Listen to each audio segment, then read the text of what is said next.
You woke up already tired. Not tired from what you did yesterday. Tired in a way that sleep didn't fix. That sleep hasn't been fixing for a while now.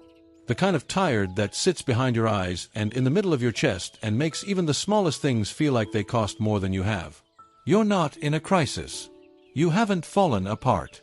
You're just empty. And you still have a whole day in front of you.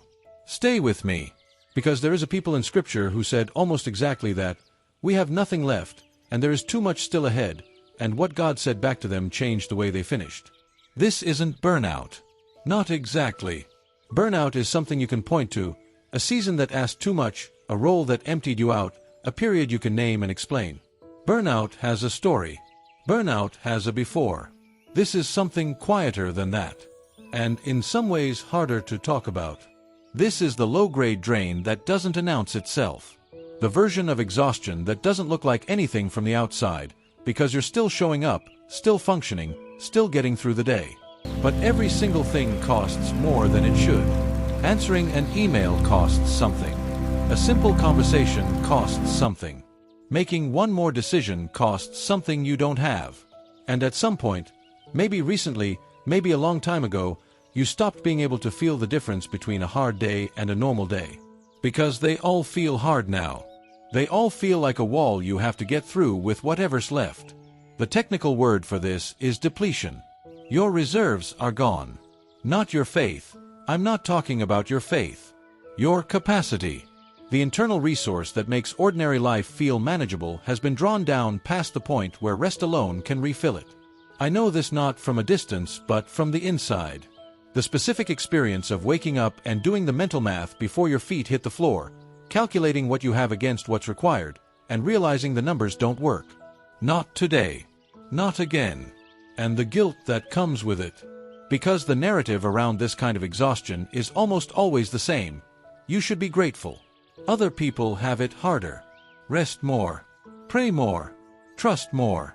The drain is a spiritual problem and the solution is a spiritual adjustment. And if you're still empty, something must be wrong with your approach. So you don't say it out loud. You just try to get through today. And then tomorrow. And then the day after that. Quietly. Alone. Running on fumes and hoping nobody notices. You are not alone in this. And the God who sees the reserves, not just the performance, not just the showing up, but the actual internal state of what is left, is not looking at your depletion with disappointment. He is looking at it the way he looked at a wall that hadn't been finished yet, with a plan for how to get through it anyway. Nehemiah 4 verse 10. The wall is going up.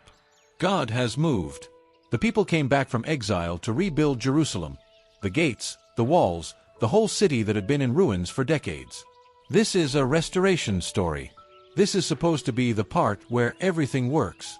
And in chapter 4, in the middle of the building, the people say this, "The strength of the laborers is giving out, and there is so much rubble that we cannot rebuild the wall." Read that again. Slowly. The strength of the laborers is giving out. These are people doing the right thing. Obeying God. Rebuilding what He told them to rebuild. They didn't wander off or give up or choose something easier. They showed up. They worked. They were still there. And they were depleted. And they said so. Plainly. Without dressing it up. There is too much rubble. We cannot see the progress. The strength is gone. We don't have what this requires. This is not a failure of faith. This is an honest assessment of a real condition, spoken by people who were exactly where God had called them to be, doing exactly what He had called them to do, while running completely out of what it took to keep going. And Nehemiah's response is not a rebuke. It is not a spiritual correction. It is a rallying call that meets them exactly where they are. Do not be afraid of them. Remember the Lord, who is great and awesome, and fight. Remember the Lord. Then fight. Not, fix your reserves first. Not, get your strength back and then come back to the wall. Remember. And fight from there. You don't have to be full to finish today. You just have to remember who is building with you. I want you to stand at the wall with these people for a minute. Not in the triumph of chapter 6, when the wall is finished in 52 days and the surrounding nations are stunned and everyone knows something supernatural happened. Not there. Here. Chapter 4. The middle. They've been building long enough for the opposition to organize. Sanballat is mocking them publicly. Tobiah is telling anyone who'll listen that the wall is so weak a fox could knock it over. The workers are hearing it, carrying it, building under the weight of it. And then the physical reality catches up to the emotional reality. The rubble is everywhere. The sections of wall are scattered across a ruined city. The workers are spread so thin that when a threat comes, the man working on one section can't even hear the trumpet from another. Half of them are holding weapons in one hand and building tools in the other. This is the picture, not the miracle moment. The middle of the middle, where the work is real and the opposition is real and the exhaustion is real and you can't yet see the finished thing you're building toward. And Nehemiah doesn't call a rest day. He doesn't minimize what they're feeling. He doesn't tell them they shouldn't be tired. He looks at the actual situation, depleted workers, organized opposition, impossible amounts of rubble, and he says something remarkable: do not be afraid. Remember the Lord. And then they keep building. Chapter 4, verse 21. So we continued the work with half the men holding spears, from the first light of dawn till the stars came out. First light of dawn till the stars came out. They went all day, depleted, armed, surrounded by rubble and opposition and the memory of everything that hadn't been finished yet. And the wall went up, not because they found a new source of strength, not because the exhaustion left, not because the rubble disappeared or the opposition got quiet, because they remembered the Lord and picked up the tool. That is what today asks of you. Not to be full, not to feel ready, not to have reserves you don't currently have, to remember, and to pick up the tool, one section of wall at a time, from first light till the stars come out. The wall went up on days exactly like this one. Here is what depletion actually is, and what it is not. It is not a sign that your faith has failed. It is not punishment. It is not what happens to people who aren't spiritually disciplined enough or grateful enough or surrendered enough. What it is, almost always, is the natural condition of someone who has been building in a hard place for a long time without enough margin, rest, or replenishment. The laborers in Nehemiah weren't spiritually deficient. They were physically, emotionally, and mentally depleted from carrying real weight in real conditions. The rubble was real. The opposition was real. The thin-stretched resources were real. Your rubble is real. And God, who designed the human body with limits, who built rest into the rhythm of creation, who did not rebuke his workers for being depleted, but instead gave them a strategy for finishing anyway, is not standing over your empty tank with disappointment. He is standing at the wall with you, with a plan for how today gets finished. The plan is not, refill yourself first, then come back. The plan is, remember me, and keep building. Because the God who built a wall through depleted workers in 52 days, in the face of opposition, with weapons in one hand and tools in the other, is the same God who is with you for today. Just today. That is all today requires. Before the prayer, don't try to manufacture energy you don't have. The workers didn't fill up before they built. They built depleted, and the wall still went up. So don't come to this prayer trying to arrive with more than you have. Come as you are, empty tank and all. Take a slow breath in, and name, just internally, the one thing that feels the most like rubble right now. The thing that's been sitting in the middle of the road, making everything else harder to see. You don't have to move it yet. Just name it. Exhale, and release the pressure to get through today the way a full person would. You are not full today. That is the honest condition. And God's strategy for Nehemiah's workers was not, get full first. It was, remember me. Then pick up the tool. Now hold this. Isaiah 40 verse 29. He gives strength to the weary and increases the power of the weak. Not, he gives strength to the people who aren't that weary. Not, he increases the power of the people who are almost strong enough on their own. To the weary, to the weak. The qualifier is not your spiritual condition. The qualifier is your actual condition. You qualify.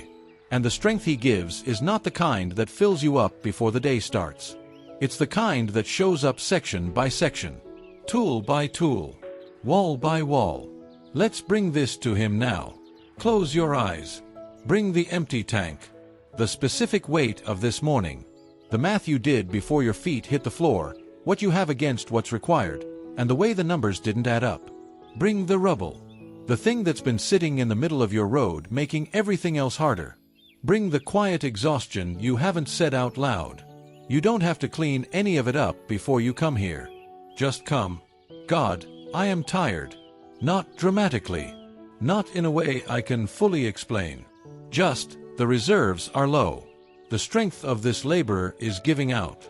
And there is so much rubble in front of me that I can't always see the wall I'm supposed to be building.